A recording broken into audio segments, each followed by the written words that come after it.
Պարոն քանի որ ձեր ցուցադրության դուք նոր եք նշանակվել, ես քանի որ առաջին մուտքն է ազգային ժողով, ես ուզում եմ հանցագործության մասին հաղորդում տամ հենց այստեղ ազգային ժողովում ձեզ։ Օրինակ ազգային ժողովի բացության սրճարան կա, եւ այդ բացության սրճարանի համար ազգային ժողովի աշխատակազմը $100,000 է տվել ընդամենը 10 սեղան ավելու համար։ Սա խնդրում եմ որպես հակակոռուպցիոն կոմիտեի նախագահ հանցագործության մասին հաղորդման հիմք ընդունել։ Շատ լավ, ձեր ասած տեղեկությունը մենք կուսումնասիրենք եւ արդյունքների մասին ձեզ կհայտնենք։ Շնորհակալություն։ Հրապարակում նաեւ ես կուղարկեմ անձամբ։ Շատ լավ, շատ լավ։ Պարոն Նահապետյան, որպես հակակոռուպցիոնի ղեկավար կարող եք նոր եք, բայց ամեն դեպքում ուզում եմ ձեր գնահատականը լսել։ Տեսեք, երբ որ իշխանության մերձավորները, օրինակ Աննա Հակոբյանը ճաշկերույթ է կազմակերպում, օրինակ 1 միլիոն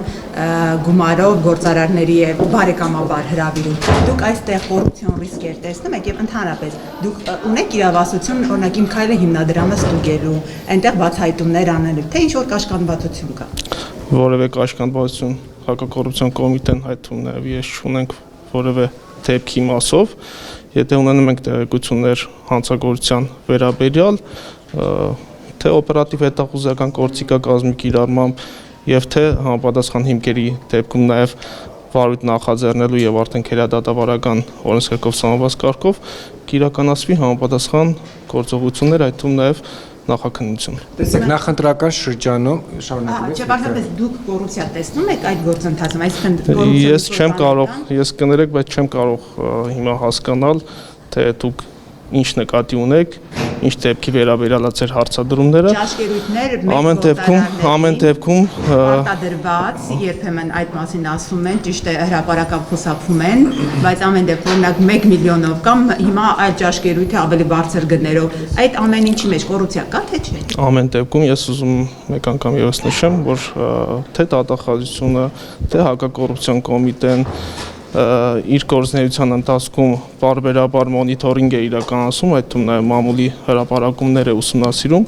եւ եթե գտնում է որ կան հանցագործության վերաբերյալ որոշակի տվյալներ, ապա պարտադիր այդ կապակցությամբ կիրականացվի համապատասխան վարույթ։ Պարոն Նահապետյան, հակակոռուպցիոն կոմիտեն ի թիվս իրավապահ մյուս կառույցների շատ օբյեկտիվ, շատ արագորեն արձագանքում է, երբ որ խոսքը վերաբերում է ընդդիմադիր հայացքներ ունեցող անձանց, պաշտոնյաների հատկապես վերաբերյալ, բայց երբ որ ձեր ասած հրապարակումները, օրինակ չգիտեմ, երբ որ Էջմիածնի քաղաքապետը իր տենդերները շահում է նրա կիսուրը, Վեդի քաղաքապետը եւ այլն, այդ դեպքում հակակոռուպցիոն կոմիտեն հապաղում է։ Սա հետեւաբար չի նշանակում, որ իրավապահ ձեր ղեկավարած կառույցը եւս քաղաքականացված է։ Պարոն Ֆարազյան, ես ուզում եմ նշել, որ 1 ամիս է ինչ զբաղեցնում եմ այս պաշտոնը եւ բնականաբար չեմ տիրապետում, թե դուք ինչ նկատի ունեք, որտեվ հնարավոր չի 1 ամսում տիրապետել հարյուրավոր վարույթների, առավել եւս օպերատիվ հետախուզական մարմնում արկա նորից հարյուրավոր ուսումնասիրությունների։ Դրա համար պետք է ժամանակ, թույլ տվեք այդ ժամանակը անցնի, ես տիրապետեմ այդ վարույթներին եւ մեծ սիրով ձեր բոլոր հարցադրումներին կպատասխանեմ։ Դուք տեղյակ եք օրինակ, որ ձեր տեղակալը Արտակ Պողոսյանը ժամանակի սկանդալների մեջ է եղել եւ օրինակ հայտնի է լրագրող ապտակելու գործով, որը Իսպանիայում գտնվում է Միեդում։ Տեղյակ չեմ, բայց ենթադրում եմ, որ նկարագրում եք լրագրող ապտակելու դեպք, հետեւաբար այդ դեպքով բնականաբար իրականացվել է քերական վարույթ եւ այդ գնահատականները քերական վարույթում են։ Ավելին նշեմ, ինքնավար պաշտոն զբաղեցնող անձը հակակոռուպցիոն կոմիտեում պարտադիր կերպով անցնում է բարեվարկություն։ Եվ հակակոռուպցիոն կոմիտեում չկա որևէ մեկը, որևէ պաշտոնյա, ով բարեվարկության բացասական եզրակացություն է ունեցել։ Ես վստահ եմ, որ նույն ձեր նշած պաշտոնյայի մասով կոռուպցիայի կանխարգելման հանձնաժողովը հաշվի առնելով նաև նրա վերաբերյալ քննված վարույթները տվել է բարեվարկության դրական եզրակացություն։ Տեսեք, մեկ շարունակություն այդ կոռուպցիոն դեպքերի, գոնե ձեր պաշտոնավարման ժամկետում եղավ, երբ որ Գյումրու քաղաքապետի տեխնացուներից մեկի ընտանիքի անդամներին ձերբակալվեցին, ինչ որ նախընտրական շիբինի հետ կապված, բայց նույն իշխանական տեխնացուն այդ օրերին իրականացնում էր քաղաքի լուսավորություն, մարդկանց թաղումներն էր պատշաճ ուզում կազմակերպել եւ այլն եւ այլն։ Այսինքն ինչու էր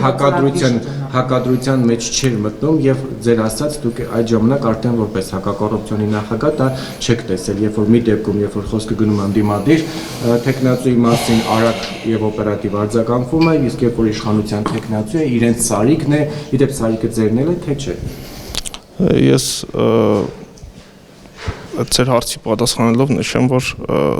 դուք չեք կարող փաստարկել, որ այդ երկու դեպքերը նույնանման են առնվազն, այսինքն գործ ունենք տարբեր դեպքերի հետ եւ բնականաբար տարբեր դեպքերով իրավապահ մարմինների գնահատականը շատ դեպքերում կարող է նույնը չլինել, այսինքն հաշվի առնելով կոնկրետ հանցակազմի հատկանիշների առկայությունը, քրեական վարույթ նախաձեռնելու հիմքերը եւ քանի որ ձեր նշած դեպքը այս պահին գտնվում է նախաքննության փուլում հակակոռուպցիոն կոմիտեում եւ հաշվի առնելով նախնական քննության տվյալների հրապարակման անթույլատրելիությունը ես այս պահին ձեռնպահ կմնամ այդ հարցին խորությամբ պատասխանելուց փոխարենը կառաջարկեմ որ հետևեք մեր պաշտոնական լրահոսին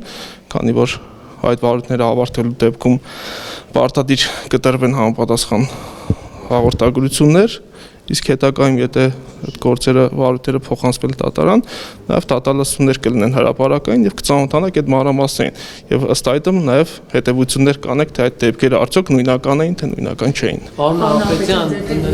քանի որ գործընկերը կադրերից խոսեց որպես շարունակություն էլի վերջերս նաև ժողովուրդը հաթերթ հրապարակեց այդ մասին բավականին լուրջ կադրային ջարդ է սկսվել հակակոռուպցիոն կոմիտեում Մուշեղ Բաբայանի մասով արդեն տեսանք պաշտոնական հրապարակվեց բայց ասում են գլխավոր քարտուղար Գերասիմ Հակոբյանն է գնաց այդ թվում նաև հայտնի դատավոր հոկտեմբերի 27-ի գործով դատավորի գործը քննիչ Էդգար Պողոսյանն է գնացել կուզենամ այս մասով դուք ասեք քանի որ դեռևս պաշտոնական լրահոսում չենք տեսնում հաստատում եք որ գլխավոր քարտուղար Գերասիմ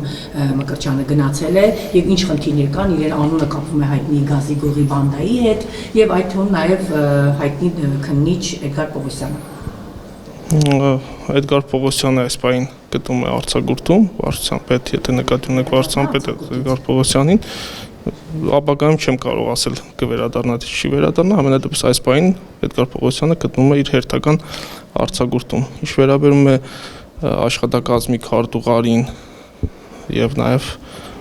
պարոն Բաբայանին, այո, նրանք իրենց դիմումի համաձայն ազատվել են աշխատանքից։ Պարոն Հակոբյան, կառավարության նիստերի ժամանակ վարչապետ Նիկոլ Փաշինյանը մեկ անգամ չէ, որ կոնկրետ քրեական գործերի վերաբերյալ արտահայտվել է, նաև արդյունքներ է պահանջել, ասել է, որ ուշացնում են քրեական գործերը։ Հիմա դուք ինչ կանեք, եթե վարչապետը հակակոռուպցիոն կոմիտեում գտնվող քրեական գործերով եւ այդ գործերով անցնող մեղադրյալների վերաբերյալ արտահայտի դիրքորոշումներ, նրանց անմեղության կանխավարկածը կասկածի տակ դնի դուք կհակադրվեք վարչապետին։